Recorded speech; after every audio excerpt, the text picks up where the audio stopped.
küresel emperyalizmi karşısında izzetli direnişi sancağının Ramazan ayının son cumasında dalgalandığı Dünya Kudüs Günü.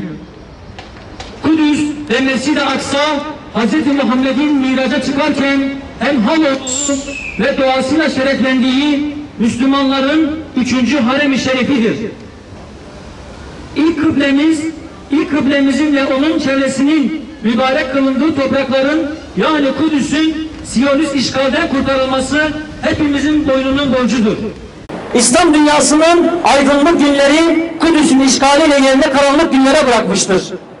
Dünya Kudüs Günü tevhid bilincinin, İbrahim bilincinin uyandırılması günüdür.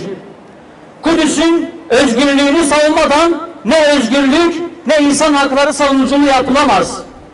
Şunu net olarak anlamak gerekir ki Filistin sorunu sadece Filistinli Müslümanların veya Arapların sorunu değil. Tüm dünya Müslümanlarının üzerinde imani, İslami ve insani bir sorumluluktur. Bu yüzden Kudüs'ün kıymeti ve değeri bilinmelidir. Kudüs bugün Siyonizm tarafından işgal edilerek Müslümanlardan koparılıyor. Onların elinden bunu tekrar alabilmek için yeniden Selahaddin Eyyubilere ve Hazreti Ömerlere ihtiyaç vardır. Türkiye ile İsrail arasında kopan ilişkilerin yeniden başlayacak olması İsrail'in lehine olacak şekilde sonuçlanmaya doğru gitmektedir. Bu anlaşma Filistin, özellikle de Gazze'deki mazlum, mağdur Müslüman halkın sıkıntısını gidermeye ve haklarının korunmasına yönelik yapılmış bir anlaşma değildir.